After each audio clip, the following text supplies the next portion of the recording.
2019 was a revolutionary year for Black YouTube because in this year, I saw the outbreak of a new thought ideology that I never saw before. It was called #ADOS, American Descendants of Slaves. It was created by political commentator Yvette Carnell and attorney Antonio Moore. And the whole guise of this was to separate Black Americans or descendants of slavery from other Black groups to claim reparations. In other words, if you were a Black American, then you deserved reparations, and a person that was like from Nigeria or from the Caribbean did deserve reparations, but not from the United States government. And so the issue was the term African American. Now, the term African American was, I believe, started by Jesse Jackson, which was in turn before that was like the Negro or Afro-American or something like that. But the term African American embodied all Blacks. And what Yvette Carnell wanted to do was to stop that. And also in that year, there was a conference concerning ADOS that happened in Louisville, Kentucky. But there was another big influencer who also shared a similar vision to Yvette Carnell and for a short time supported her by the name of Tariq Nasheed. And we don't need to be on no ADOS, man. We need to be Pan-Africans. That's what Pan-Africanism is. Us fighting for everybody else to come over here and get some of the resources that we've helped accumulate for them. And then they turn around and say, okay, thank you, Wakata. And I'm about to go work with these white people. Once Tariq Nasheed started talking about ADOS or those kind of concepts, it even grew even wider. Now, don't get me wrong. ADOS was published in, I believe, like New York Times, and even Talib Kweli had wrote an article dissing him. So they were getting out there. But shortly before the conference in 2019 in Louisville, Kentucky, Tariq Nasheed, I believe, came out with his own terminology, which was called #FBA. And I believe they thought that he was going to be on board or come to the conference, but for whatever reason, he didn't show up. And this really bothered Yvette Carnell. Reparations is a political project. You can't do reparations and talk about you want tangibles without doing politics. You think that these people who are doing politics in their own communities are who are my heroes? Do you think that they're doing something wrong? You think that like me and you both on YouTube, Tariq, you think we're gonna get reparations? But we lay a political framework. That's what Antonio and I do. We have book club. We talk about data. We talk about articles. That's how we frame this thing.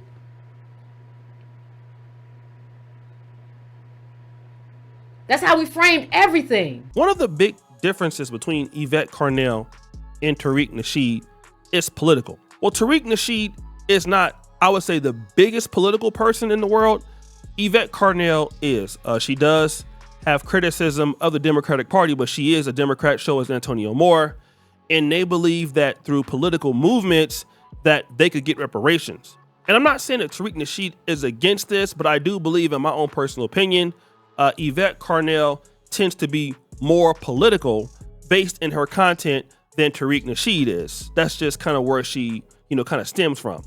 And then also, she took this shot at him. When I thought that Tariq was coming, I said, you know what? Everybody has a role to play. To the conference I'm talking about. I thought, everybody has a role to play, right? So I said, if he comes to the conference, like, of course, I thought Tariq was smart enough to know that he can't be out front.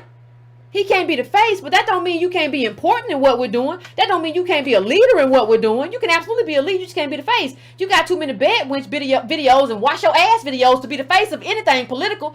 What you think's gonna happen when you do a conference that's successful? They're gonna start coming to you. That's what happened to us. Y'all doing a conference, we're gonna figure it out. You've done too much.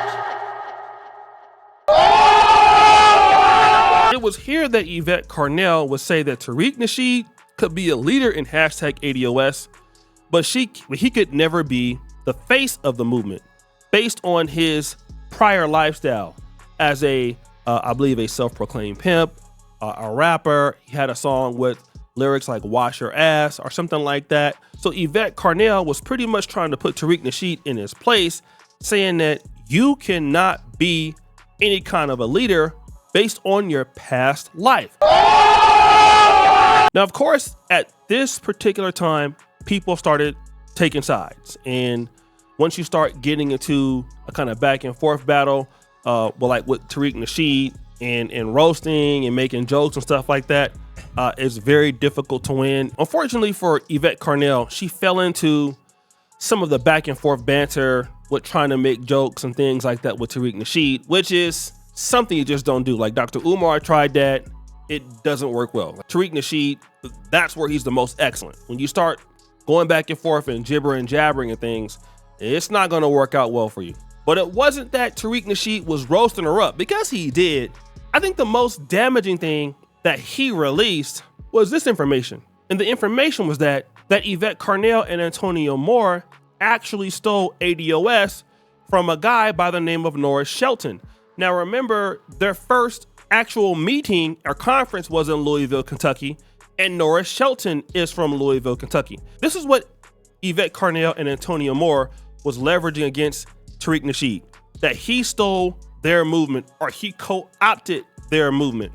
But no, what we found out was, according to Tariq Nasheed, that Norris Shelton was the one that really came up with ADOS. Instead of American descendants of slaves, he put descendants of American slaves. And so it was DOAS, I believe. And that was the real difference. And it got so bad that other people started to recognize him as being the real leader of ADOS. Black Patriarch, a very popular channel in Black YouTube in the past, he made a video, Meet Norris Shelton, the real creator of the ADOS movement. And he brought proof. America captured Africans and bred their offspring to be slaves. That's what we are. We're descendants of slaves.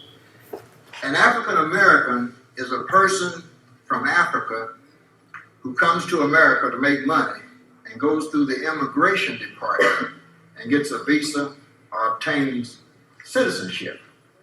That's an African American, same as a Chinese American, a German American, Italian American.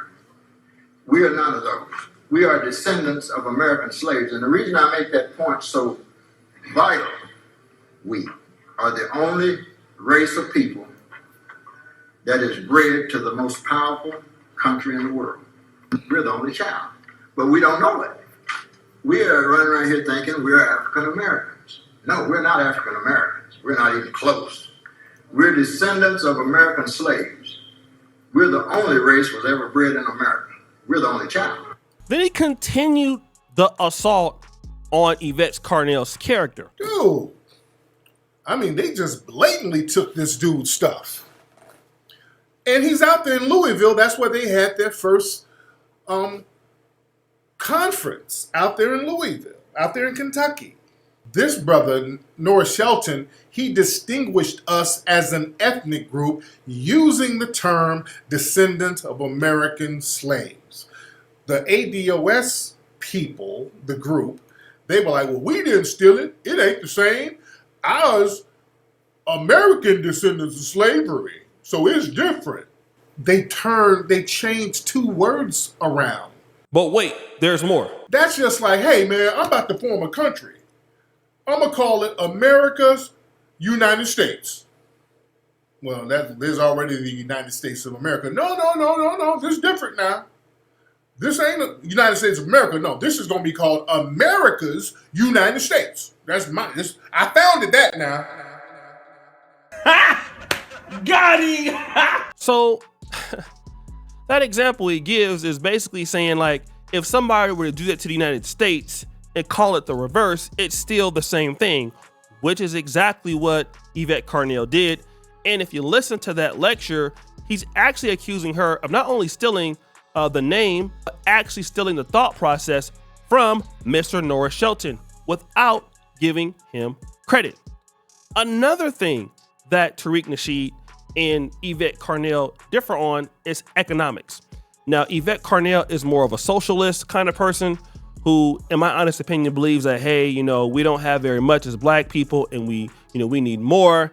And Tariq Nasheed is of the different mindset. Like, we can go out there and get it ourselves and we don't need to be in a dusty begging sort of mindset. This woman is over the age of 40, living at home with her parents and talking about, well, it's because black folks, based on the data, don't have the money. So all of us should be living with our parents. It's this type of crazy talk. Family, that failure, loser talk We don't need that.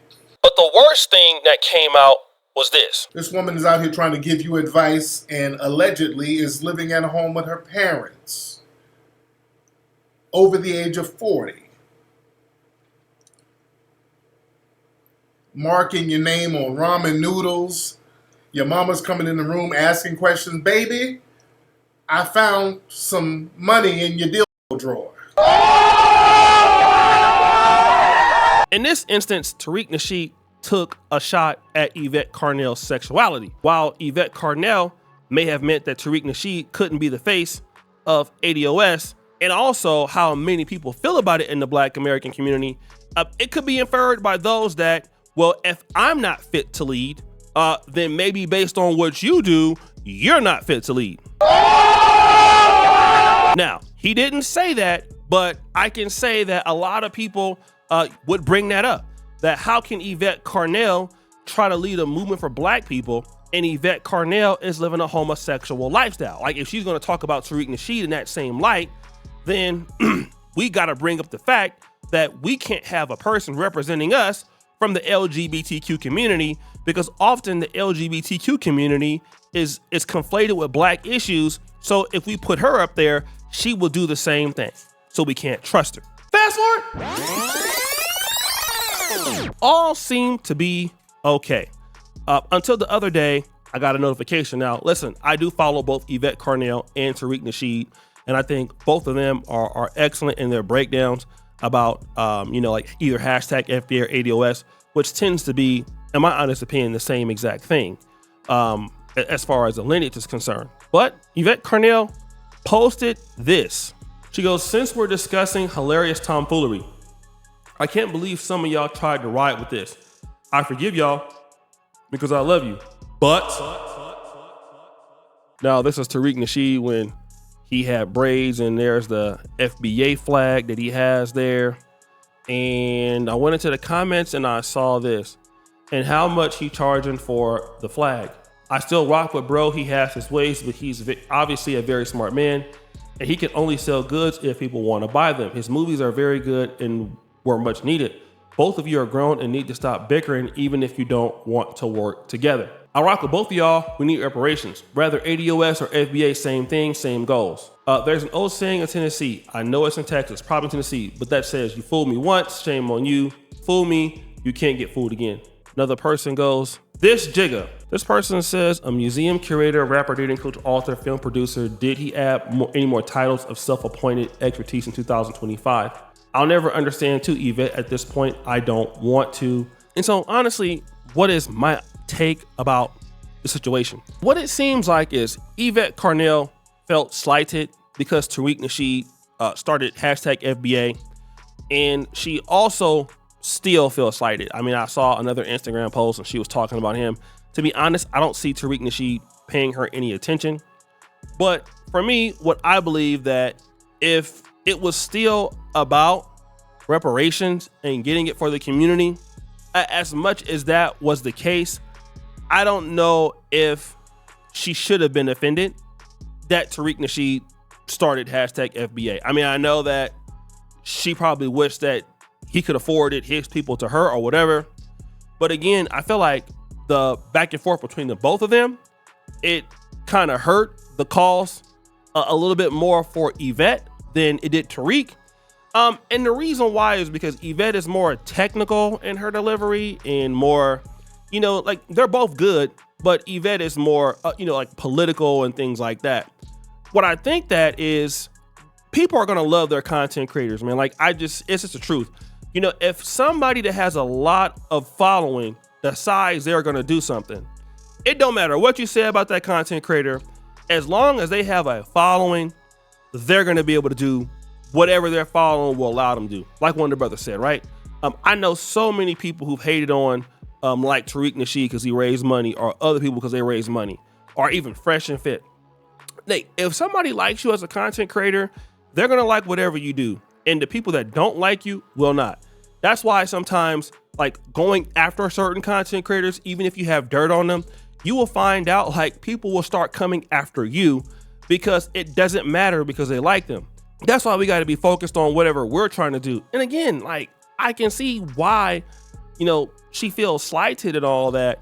But again, it's like, that's not gonna help people really recognize hashtag ADOS just because you're upset with Tariq Nasheed when, she is very intelligent. She is very smart. And you still have the ability to organize and move things on the ground. And ultimately, that's what's the most important thing, which is to focus on that. I've seen people come and go in the business all the time. And, guys come in and take people's ideas or take some other people's stuff, and then they come and find out they took it. And then you get asked, well, you stole my stuff, and somebody can say you stole somebody else's stuff. And the reality is, you're just gonna be focused on what you're trying to do. And even though she posted this 3 days ago, people are gonna look at it like Yvette Carnell is hating. That's what they're gonna say. Okay, oh, Yvette Carnell, you're saying this because you're jealous. You're a hater. Why are you not worried about that? Are you mad because he took, the juice from you guys? Is that what you're upset about? And that's what we're gonna say. And instead of just focusing on what, you can offer, people are gonna bring that up. But guys, what do you think? It's your boy, Shady Jackson, back at it again. Another episode of the Celebrity Junk. Appreciate you for all you do. Subscribe to the bell. We're out.